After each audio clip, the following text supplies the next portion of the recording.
राधे राधे दोस्तों, आपका फिर से स्वागत है मेरे YouTube चैनल राधे श्याम में। आज हम आपको एक नया अध्याय, एक नया पुराण सुनाएंगे जिसका नाम है सुख सागर। वो सुनाने से पहले मेरी आप सबसे विनती है कि आप मेरे चैनल को लाइक, सब्सक्राइब और शेयर करना ना भूलें, ताकि हम आपके लिए अच्छी अच्छी पुराने ला सकें। राधे राधे। राधे राधे दोस्तों, आपका फिर से स्वागत है मेरे YouTube चैनल राधे श्याम में। आज हम आपको आगे की कथा सुनाते हैं। श्री सुखदेव जी बोले, हे राजन, प्रभु श्री विष्णु जी के मुख से यह वचन सुनकर इंद्र दधीची ऋषिवर के पास गए और इंद्र दधीची के पास पहुंच हाथ जोड़कर उनकी स्तुति करने लगे। तब दधीची बोले, हे सुरेंद्र, कहो आज किस कार्य से आए हो। दधीची की बात सुनकर इंद्र बोले, हे मुनींद्र, मैं आपसे एक अमूल्य वस्तु मांगने आया हूँ।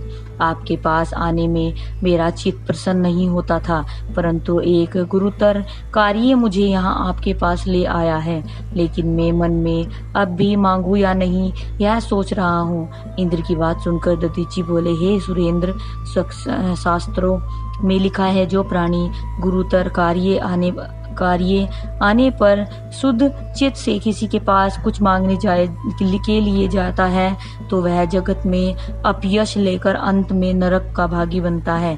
इसलिए यदि आप मुझसे मेरे प्राण भी मांगेंगे तो मैं प्राण देने में जरा भी हिचकिचाहट नहीं करूंगा। दधीची के मुख से यह वचन सुनकर इंद्र बोले, हे मुनींतर, आप धन्य हैं, मुझे आपसे यही आशा थी। श्री सुखदेव जी बोले, हे राजा परीक्षित। इसके पश्चात इंद्र ने दधीची ऋषिवर को वृत्तासुर का संपूर्ण हाल सुनाकर कहे, हे मुनींद्र, प्रभु श्री हरि विष्णु जी ने यह कहा है कि दधीची ऋषि के शरीर की हड्डी से बना हुआ शस्त्र ही उस दुष्ट वृत्तासुर को मार सकता है और अन्य किसी धातु का बना हुआ शस्त्र उसका जरा सा भी अहित नहीं कर सकता। इसलिए आप कृपा करके अपने शरीर की हड्डी देकर हमें कृतार्थ कीजिए, जिससे हम उस दुष्ट वृत्तासुर को मार सके। इंद्र की बात सुनकर दधीची ऋषि बोले, हे इंद्र, हमारा यह शरीर एक ना एक दिन तो अवश्य ही नष्ट हो जाना है। यदि यह शरीर किसी के काम आ जाए तो इससे अच्छी और क्या बात है। इसमें आपको अपना शरीर देने को तैयार हूँ, लेकिन बहुत समय से मेरी इच्छा तीर्थ यात्रा करने की थी, तो मैं तीर्थों में स्नान करके आता हूँ। इसके पश्चात मैं योग्य अभ्यास द्वारा अपना यह नाशवान शरीर त्याग दूंगा। फिर आप मेरे शरीर का नमक लगाकर गाय को चटा देना, तथा जब हड्डियां सब अवशेष रह जाए तब उन्हें अपने कार्य में ले लेना। ऋषिवराज दधीची की बात सुनकर इंद्र बोले, हे मुनींद्र, आप वृथा तीर्थ यात्रा करने का कष्ट न करें, क्योंकि मैं समस्त तीर्थों का जल अभी आपके सामने यही मंगवा देता हूँ। श्री सुखदेव जी बोले, हे राजा परीक्षित। इसके पश्चात देवों ने समस्त तीर्थों का जल वहां ला दिया। फिर ऋषिराज दधीची ने उस जल में स्नान कर योग अभ्यास से अपना शरीर त्याग दिया। उसके बाद इंद्र ने उनके शरीर पर नमक लगाकर गाय को चटा दिया, तथा हड्डियों के अवशेष रह जाने पर विश्वकर्मा ने उस हड्डियों में से एक अति सुंदर वज्र नामक हथियार बना दिया। श्री सुखदेव जी बोले, हे राजा परीक्षित। इसके पश्चात इंद्र ऐरावत हाथी पर सवार होकर देवों को अपने साथ लेकर तथा वज्र हथियार अपने हाथ में लेकर दुष्ट वृत्तासुर से युद्ध करने चल दिया। इंद्र को युद्ध करने के लिए आता हुआ देखकर दुष्ट वृत्तासुर भी धूर्मूर्त, विपरिचित, नमुची और आदि दैत्यों को साथ लेकर इंद्र से युद्ध करने आ गए। इसके पश्चात देवताओं और दैत्यों में बहुत भीषण युद्ध हुआ, लेकिन दैत्य इस बार देवताओं का सामना नहीं कर पाए। अपने साथी दैत्यों को युद्ध के बीच में से भागने पर वृत्तासुर जोर जोर से चिल्लाकर बोला, रण में पीठ दिखाकर भागने से अच्छा मर जाना है, क्योंकि जो प्राणी युद्ध में मर जाते हैं उनको उसी समय अप्सरा उठाकर स्वर्ग में ले जाती है। श्री सुखदेव जी बोले, हे राजा परीक्षित, युद्ध के बीच से डरकर भाग रहे अपने साथी दैत्यों को वृत्तासुर ने काफी रोकने का प्रयास किया, लेकिन वह उसकी बात को अनसुना कर वहां से भाग लिए और इंद्र उन पर प्रहार किए जा रहा था।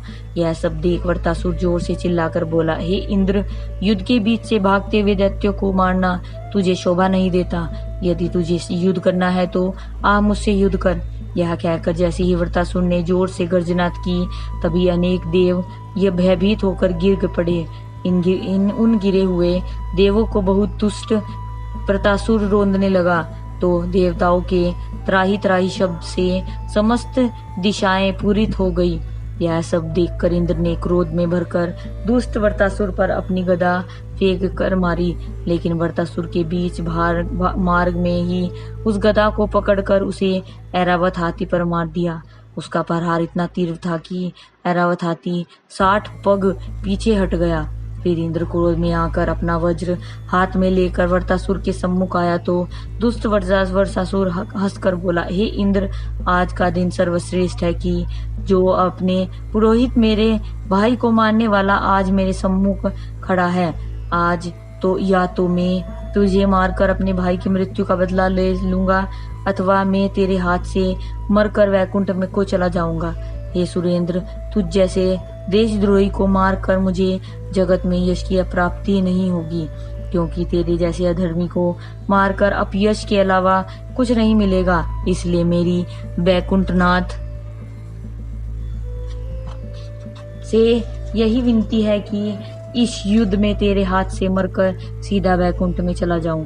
हे राजा परीक्षित, इंद्र को यह कहकर कुछ देर के लिए दैत्यराज वृत्तासुर प्रभु के ध्यान में मग्न हो गया।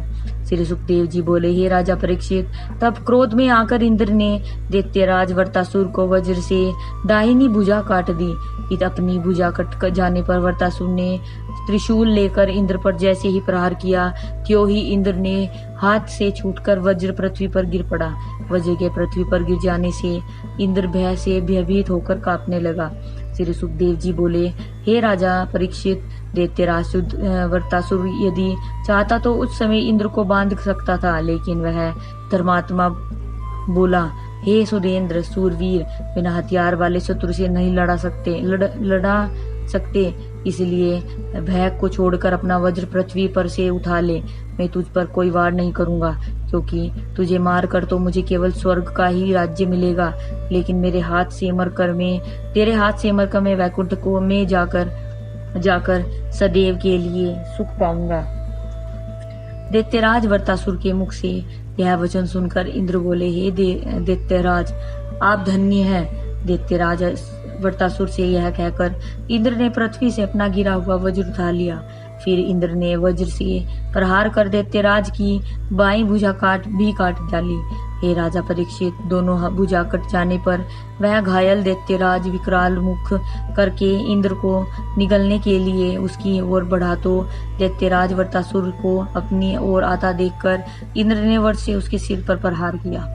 आज की कथा में समाप्त करते, आगे कथा कल सुनाएंगे। राधे राधे राधे राधे राधे राधे। जय श्री कृष्ण। अगर आपको मेरी वीडियो अच्छी लगी तो बेल आइकन दबाना ना भूलें, ताकि आपको मेरे आने वाली वीडियोस का नोटिफिकेशन मिलता रहे। धन्यवाद।